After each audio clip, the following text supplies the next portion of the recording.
Hello, hello. Welcome to another episode of Doodles to Dazzle. I'm Charlie. And I'm Barbara. And today we're going to be talking about artistic entrepreneurship, turning your passion into a business. Yeah, that's right. I know there's many people out there who are artists and who want to make it into a business. And that is a very cool step as both an artist and an entrepreneur to make your craft bankable. But it's always the question is how to do it, right? So we're going to share a little bit about our journey and the lessons that we have learned on our path. And just have a natural conversation. Let's just dive in. Yeah.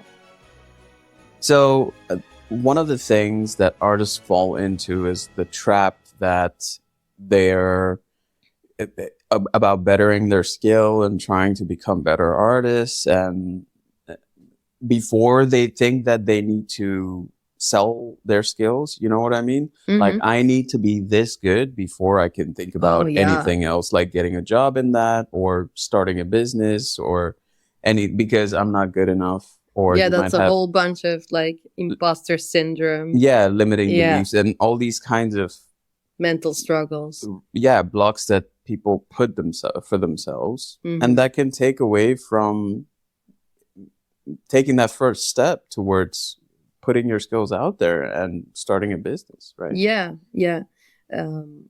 When you become an entrepreneur, it's really shocking what is the real focus and priority in your life. Yes. And it's not your business, guys. It's your mental health. Because without your mental health, you cannot do this. Yes. It's not an easy journey, and it's a lot of introspection, and it's a beautiful journey because you learn so much. It's crazy. It's really crazy. Yes. So why is it that we should encourage artists or creatives out there to be entrepreneurial? Like, why should they be starting a business? Well, when you put your passion into something, however it manifests, wouldn't it be nice to actually make some money out of that so you can develop that further? Yes. Because a lot of people, they stay like in that dreamy phase of, okay, I'm making something amazing, and maybe they even feel proud of it, but then they don't dare to ask money for it. And it's like, why wouldn't you ask money for something that you put so much work and dedication and love into? Why is money a dirty word? Or there's that common misconception that as an artist, you can't have a living or can't make a living, or you can't be. And the thing is that to make a living out of being an artist, it's not an easy thing. A lot of people get lost in a lot of different things. Yes. And you do have to think in a very strategic way into how to take your skills and take your passions and into making it something bankable and livable. Yes. And that doesn't come just like that. That takes a lot of strategic thinking. It takes help, maybe from others, maybe from business coaches. I can only recommend you to ask for help. It's good to have a mentor. It's good to have a mentor and somebody who can show you the ropes or lead you on the right path. Yes. But being entrepreneurial will help you not just develop your skills as a creative, but would also help you develop the other soft skills that you might need running a business. But that would also give you the freedom to pursue a career in basically around your art and around what you love doing. It's very hard to pull off, and it will take time and a lot of blood, sweat, and tears. But there's a lot of risk versus reward, right? Like, you start something, you keep at it, and someday you will see the fruit of your labor. Yeah, and definitely. It's gonna be sweet. Yeah, right. Definitely. It's hard work. So whenever you see some results from that, it's very satisfying to see when people are responding to the work that you do. It's a really amazing feeling. Yeah.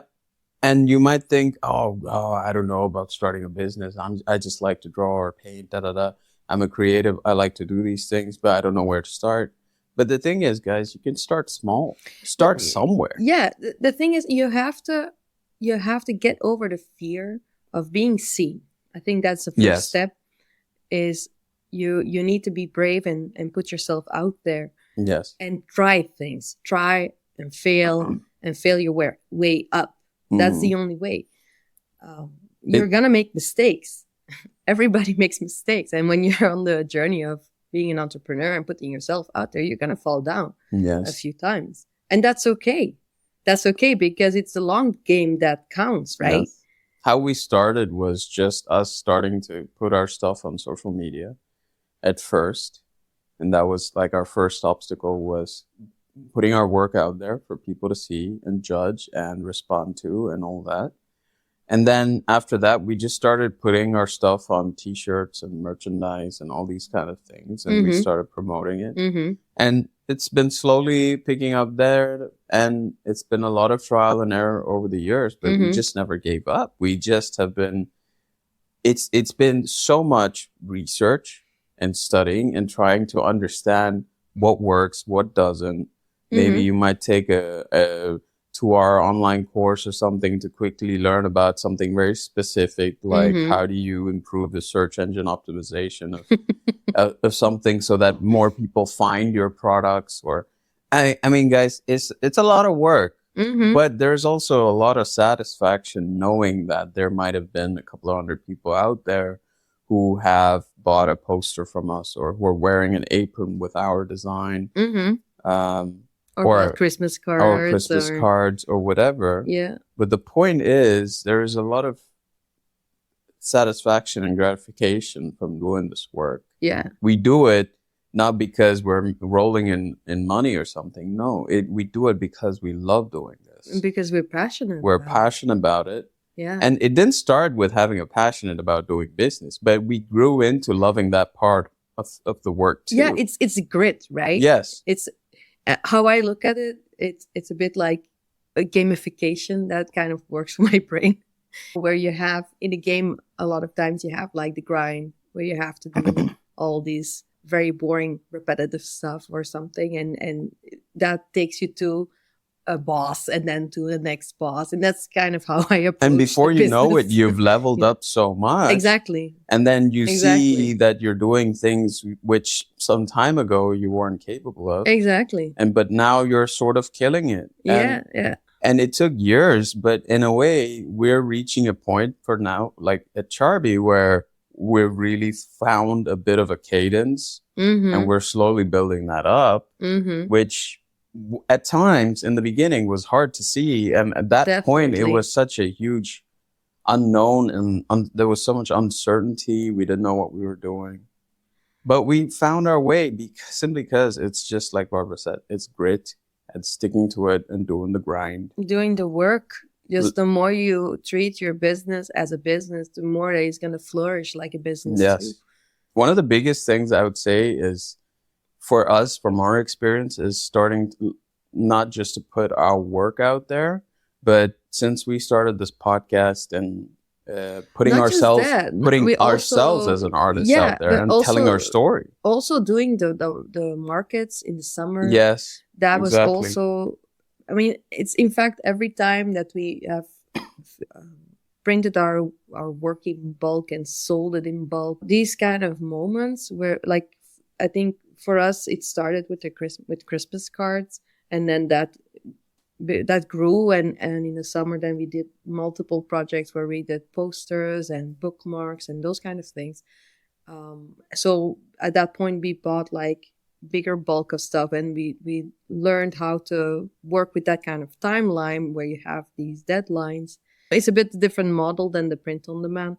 So we put ourselves more out there with doing these markets, because we were handling our product ourselves. We were going outside, selling it, seeing personally how people, seeing the good things and also the flaws in the whatever. From the more you do things, the more you try things, the more you're going to grow out of it, the more you're going to learn from it. And before you know it, suddenly you get it. Suddenly what you have to do. But Yeah. that's not going to come if you just stay behind your desk Yeah. and hide behind a computer screen, because just only social media is not gonna do it. You No, gotta, for us, social media is still something we're working to figure out. And I think these days the algorithm makes it that much more yeah, harder and complex seriously. to, it's such a maze to navigate, and Mm-hmm. we still haven't properly cracked it yet. But it's it doesn't stop us from doing what is necessary. We still Yeah. show up, we still are working on our skill, our craft, we still work on the business, do Mm-hmm. what is necessary. And also, it helps us learn, okay, what do I focus on? What am I good at? And that's also why at Charbi, we're focusing and starting to look into doing more service oriented work Mm-hmm. moving forward, Mm-hmm. simply because running a shop is amazing. That's Mm-hmm. something that we love doing, but Mm-hmm. seeing our artwork out there. Mm-hmm. But at the same time, we realize that, okay, we need to make this into a sustainable business. We need to make it grow, and services is a good place to start. The thing is that it depends on your goals. Mm. What is it that you're trying to achieve with your business? That's like the first question, I What's your think. vision, right? What is your vision? So you can make a plan, because Yes. like for me, I want to do this full time. I don't want to do this as a side hustle, right? So that means that I have to be able to afford myself, Yes. basically, as an employee. That's how you look at it, And right? that's been a goal, that's been the case for years. However, the vision for it has only recently started to become clearer and Yeah, clearer. And yeah, that's because of doing the grind. exactly, You've been at exactly. it for years, day in, day out, trying to figure this out, Mm-hmm. trying to solve this puzzle. Mm-hmm. And in the beginning, it's frustrating. In the beginning, Definitely. it can be hard to have a vision for something you don't understand, Mm-hmm. but you have to also accept that that's part of the process. Yeah, It's yeah, you lack the vision in the beginning simply because you do not have the experience yeah, being and in this that's okay. business. Because it's part of the journey. But you gotta try to. It's a figuring out process, Yes. and you gotta keep asking yourself these questions and keep refining them. I mean, if you need help, you need to find somebody who can help you with Yes. Having a refining mentor it. or a tribe of people that we've mentioned this before, having a group of people, a tribe, a mentor, or just people you can Bounce your ideas yes, to. talk to, confer with, bounce ideas, someone who can hold you accountable. Mm-hmm. Basically, through this process, it will just help you speed things up. I Mm-hmm. mean, they might not necessarily figure it out for you. That will be your job. It's But by talking about it, things yes, become clear. yes, it's a lot of trial and error. It's a lot of exploring your interests, who you are.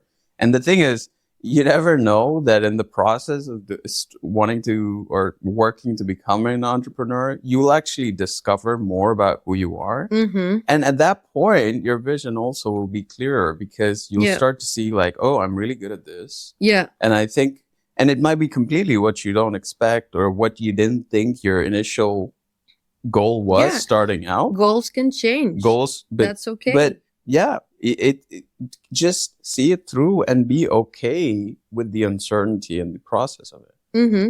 Be Mm-hmm. okay with that. It might be that your goals, your scope, your vision evolves as you evolve as a person. Yeah, I mean, it's totally okay that you reinvent yourself a few times. I've done that myself too, because you change in this journey. You change. I'm not the same person I am now than a few years ago. Yes. I have changed so much, and I've learned and grown so much out of this journey. Yeah. And that experience and maturity that Barbara's gained or I've gained over the years has enabled us to come to a point where, okay, we have a good vision, a clear vision of what it is we want with Charbi, Yes. how we want to proceed. We have clearer goals. We have clearer actions that we need to take. Mm-hmm. So all this comes with time, but this is like 2 years and a plus in the making. Yeah. So it took time to get here. Mm-hmm. Mm-hmm. So I mean, that is like a very important step, is that vision. Yes. So think about that. Yeah, definitely think about all that. Set some goals. Yeah.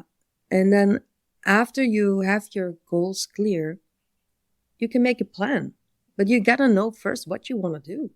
Yep. What is what you want to achieve? Do you want to do it as a side hustle? That's perfectly fine too, but then you're looking at different numbers, Yes. right?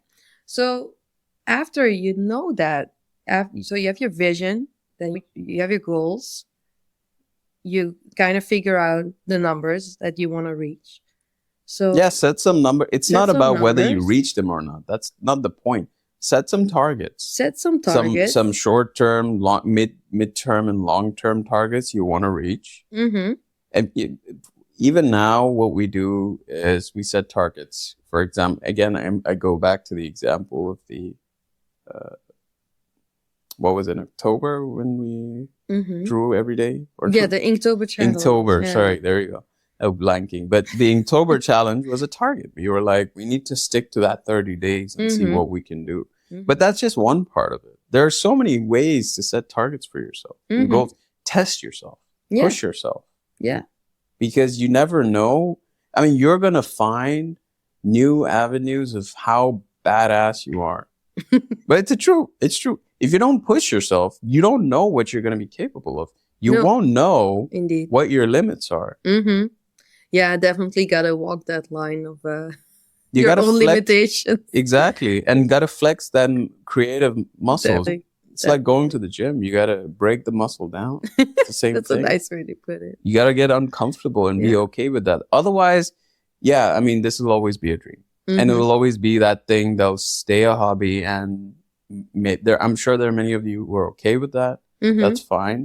But if you have that itch, if you have that itch that at some point you got to do it. You got to scratch it. You got to, you scratch that itch. You got to do something about it. Yeah. Because it's going to keep itching, guys. Yes. So, yeah. So, I know in a way we were... I'll put that part out. So, yeah, the key takeaways from here is take that first step. Start putting yourself out there. Start drafting a vision. It doesn't have to be perfect, but just start writing it down. Make some goals, short-term, long-term, mid-term, some targets that you want to reach. Also try to think about, okay, the how are you going to get there? Exactly, that's the next Define point. some actions. Yes. That how are you going to reach your targets? What do you need to do? What is the work? Do you have products? Do you have services? How are you going to do that? How are you going to reach for your dream? And the thing is here, I think it's here where a lot of artists struggle because, like, I'm going to take ourselves like an example, right? So we make these posters. We are creatives in creating all these visuals, both graphically as painting. So, and we create products with it, right? But we can also offer services, right? Yes.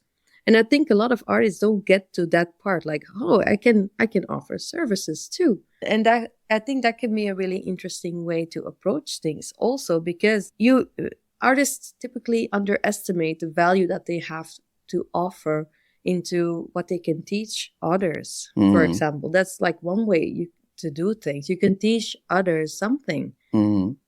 A lot of people have artistic interests, but they don't know how to do it. Maybe you can be somebody who holds somebody else's hand who has an interest for something.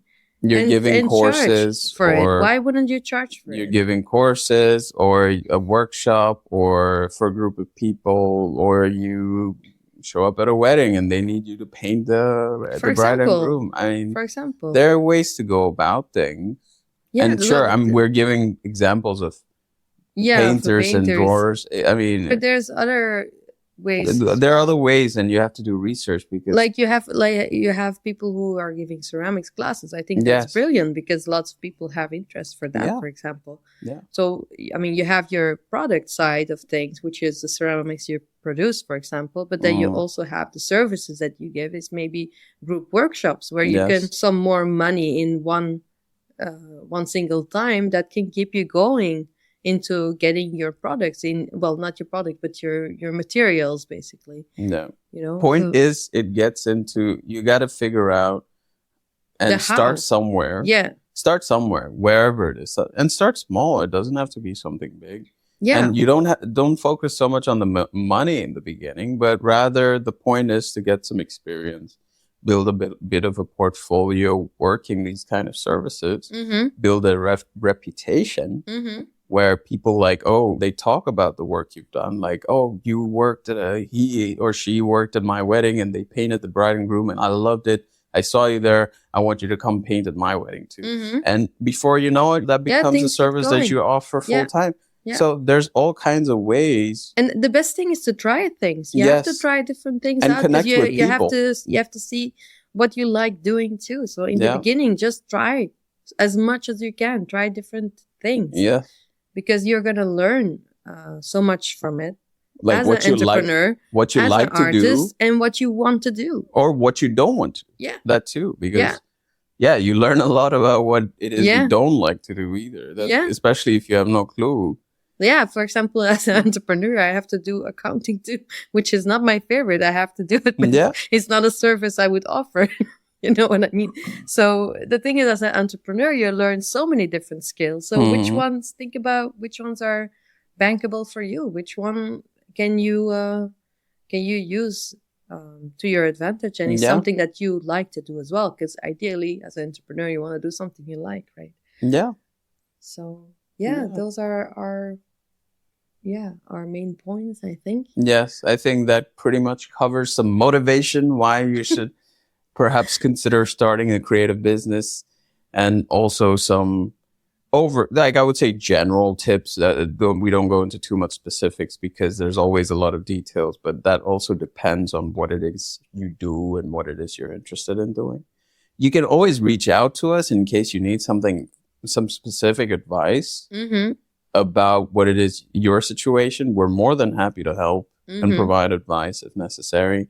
I'd like to think both Barbara and I have quite a few years of experience working this entrepreneurial spirits of ours. So we're more than happy to provide advice in case you're struggling with something or need just direction send to go us on. A direct message. Yes. You can check out our social media channels or leave a message. Yeah, we'd love to hear from you. Yeah. And in the meantime, we wish you good luck. We wish you, just get to it, get to work. Oh, yes. And because this is the Christmas season, don't forget to check out our Etsy shop. We've got a bunch of Christmas cards there. Yeah. I know we didn't touch on Christmas spirit this episode so much, except for the music that might be playing in the background. But this is our way to give back to you guys, to all of you. We want to enhance artists out there, creatives out there, entrepreneurs out there, because we believe that this, in the spirit of sharing, and we're just grateful to be in this position ourselves. Definitely. Even though it's a hard road to take, we're also very grateful because I don't think we've ever felt so powerful, and we want to empower all of you out there to take this step too. Yeah, for sure. And you got this. It's as scary as it is, it's also just as rewarding. So if you are just hesitating to take the leap, just do it and put everything you got in it. Don't make excuses. Just go for it. Start somewhere. You got this. Believe in yourself and just work on yourself, work on your business, and just Yeah, exactly. So if you like this episode, in this festive holiday spirit, please do leave us a review, and hopefully a nice one. A bad one's fine too. I'm not gonna. Maybe you didn't like. Yeah, but we're trying to improve, so we'll work on that. But leave us a review or check out our Etsy shop and see what we've got on there. And also, just go for it. Go for it. And we'll catch you in the next episode next week as we inch closer to Christmas. Take care, guys. Take care. Bye. Toodles.